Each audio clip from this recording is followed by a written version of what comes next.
tukaj na Tržaškem nabrežju. Se je začela Barkolana in naslednji teden se začenjajo tudi Okusi krasa. Slovensko deželno gospodarsko združenje že 22. leto predstavlja Okuse krasa. In danes bomo se predstavili, bomo svedli nekaj več. Buonasera a tutti, l'Unione Regionale Economica Slovena da 22 anni già presenta il sapore del Carso e quest'oggi in questo bellissimo posto, su questa barca a vela, presenteremo alcuni dei partecipanti. Quindi inizierei con Natasha Stoka del panificio Bukovec. Raccontaci un po' cosa preparate per questa edizione dei Sapori del Carso.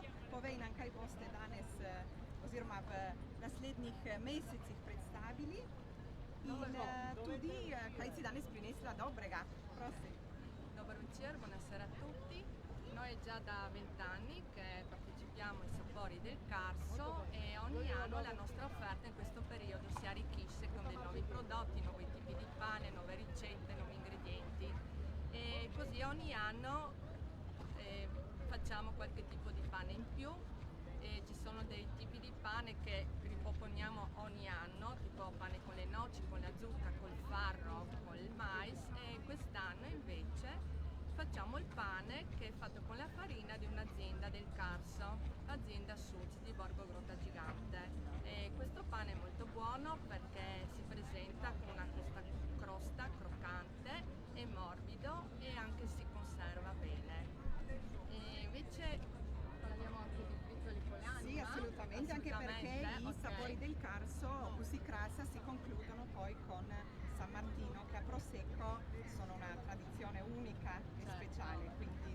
Allora, per chi non conosce ancora le frittole con l'anima, sono delle frittole salate, hanno un'anima e quest'anima è un'acciuga. Queste frittole nascono a Contovello. Contove è un paese che si trova sopra Miramare, dove una volta vivevano dei pescatori, pescavano i sardoni, le alici e le conservavano nel sale, per cui dopo preparavano questa pietanza.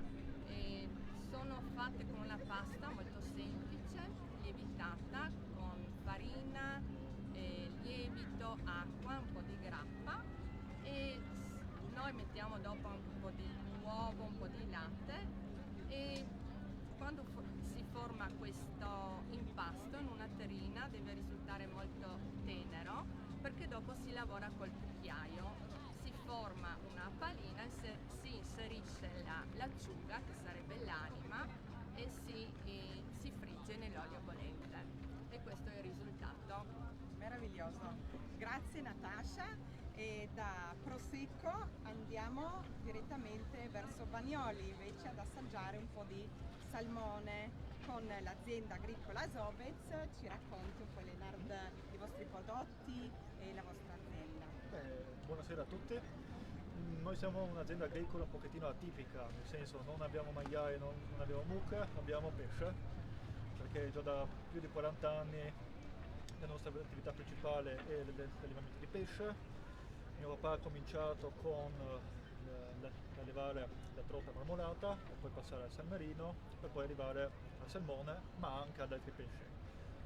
L'ultimo pesce, chiamiamolo così, ma lo alleviamo già da 12 anni, è lo storione.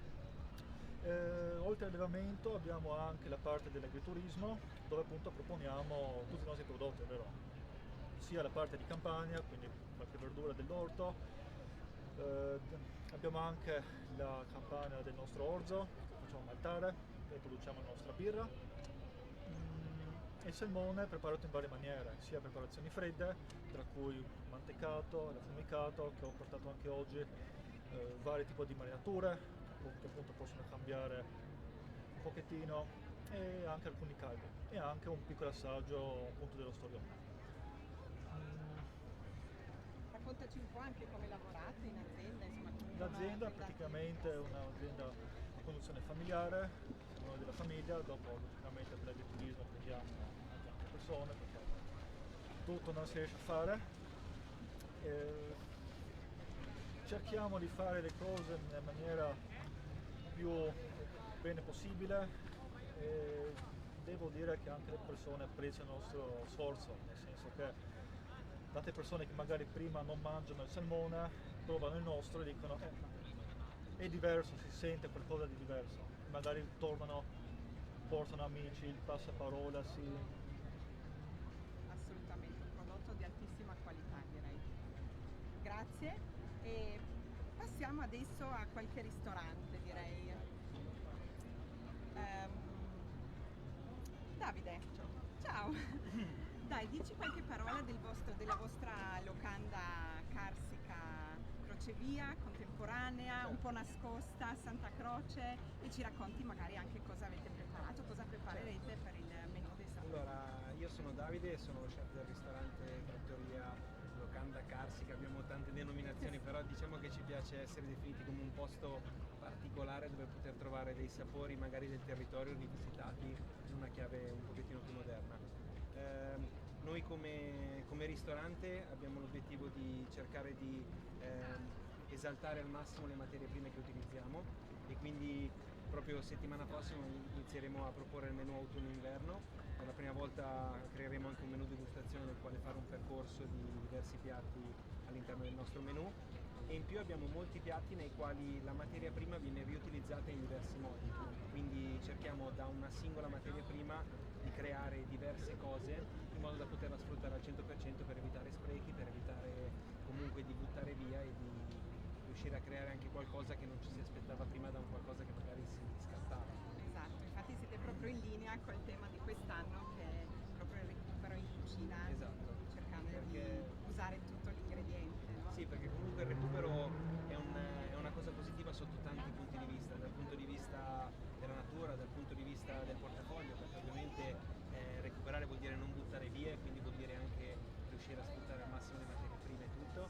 E quindi appunto nei nostri menù che abbiamo inserito ci saranno vari piatti, 3 che abbiamo presentato presso Sapori del Carso sono il primo che è un maialino, una pancetta di maialino cotta a bassa temperatura che viene servita con una spuma di patate in teggia, quindi le patate in teggia che normalmente noi siamo abituati a vedere in un certo modo riviste in un altro formato.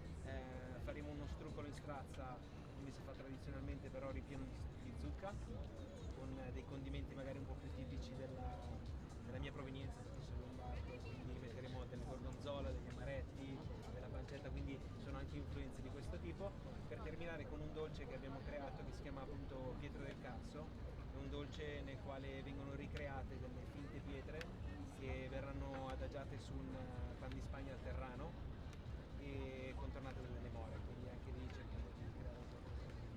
Bellissimo.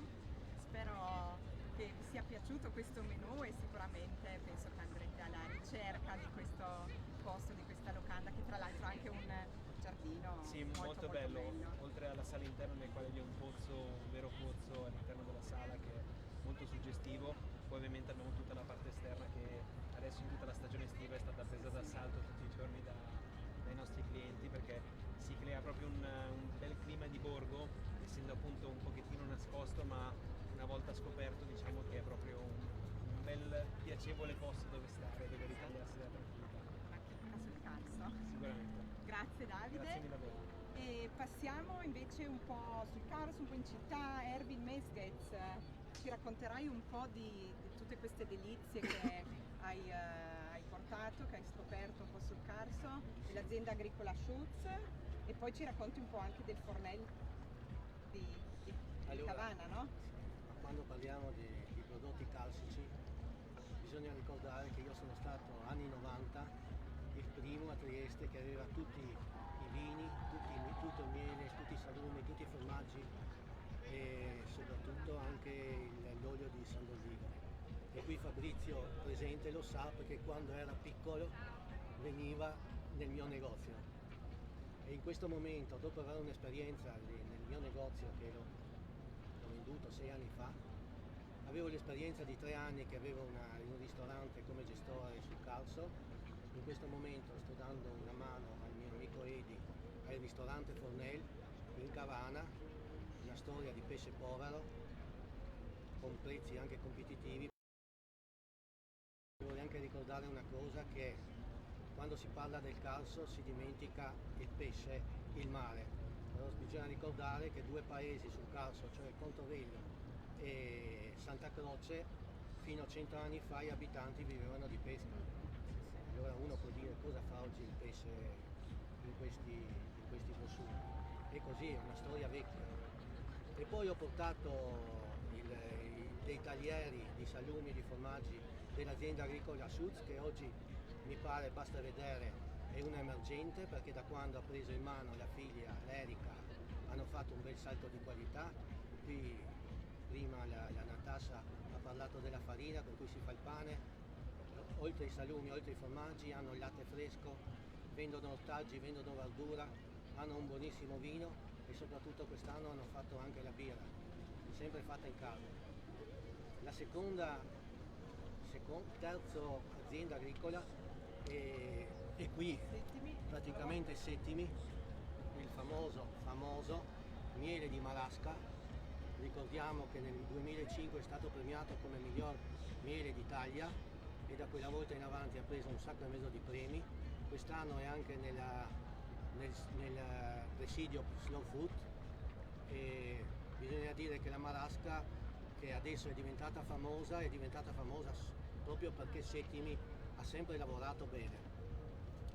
L'ultima cosa è un'azienda agricola piccola che la gente non la conosce poco, è l'azienda agricola di Viktor Tomšič, un farmacista di Trieste che 20 anni fa ha preso dal fallimento di Cardarelli la famosa Villa Derin sopra l'università. Sotto l'università, sotto il castello praticamente, c'è questa cantina. Se vedete giù da Trieste si vede la cantina, praticamente la cantina gialla. Questo è praticamente la cantina di questa azienda agricola e fanno pochissimo vino di altissima qualità e adesso si stanno organizzando, diciamo che con il prossimo anno avranno più produzione e qualità anche ancora migliore. Grazie Erwin, meraviglioso. Io penso che siamo già tutti golosi di tutte queste prelibatezze. Passerei al caffè, alle torrefazioni, a questo caffè meraviglioso, primo aroma. Quindi Fabrizio, la parola a te e raccontaci un po' del vostro meraviglioso posto che ogni volta che vengo rimango incantata. Vi ringrazio, è una grande responsabilità anche la nostra, perché siamo nella città del caffè e parlo dopo tutti questi ristoratori e specialisti e tante volte il caffè è proprio l'ultimo argomento che ti arriva sul tavolo. Se il caffè non è buono, non è fatto bene, rischi di vanificare il lavoro di chi ti ha preceduto, per cui deve essere assolutamente buono. Io credo che questa è una città dove il caffè in media è superiore ad altri territori. Abbiamo una tradizione che è di 300 anni, da quando è partito il porto abbiamo cominciato a ricevere caffè, a conoscerlo, a trasformarlo e a lavorarlo e oggi a esportarlo in tutto il mondo, perché noi il caffè di Trieste lo mandiamo in tutto il mondo.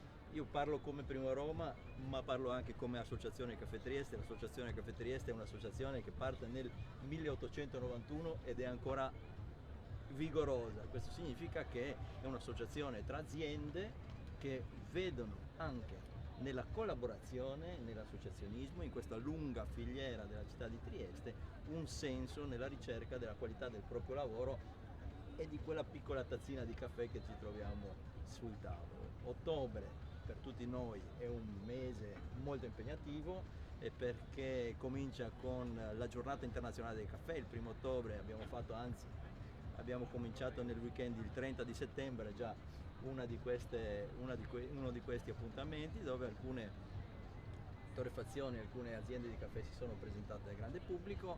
Andiamo avanti, naturalmente qualcuno di noi è presente anche alla Barcolana.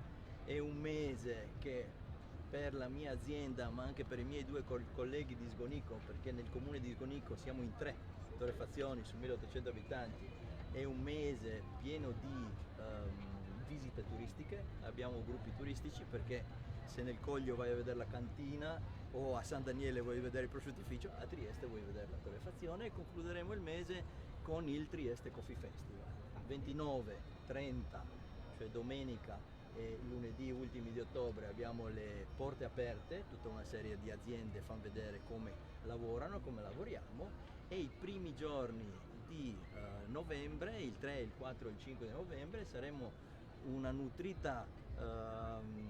nutrito numero di aziende anche per 3 giorni in Piazza della Borsa a presentare i nostri prodotti, che per alcuni di noi è sicuramente caffè, ma anche tanti prodotti corollari.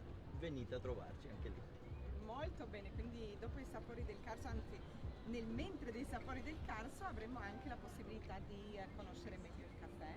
Assolutamente. Ottimo, e adesso passiamo ancora all'antico Caffè San Marco, un locale storico meraviglioso dove si può assaggiare una Sacher deliziosa, dove si possono leggere dei libri, assaggiare i prodotti del territorio non solo, ma alla fine avete appena presentato un prodottino profumato che può essere perfetto per un aperitivo.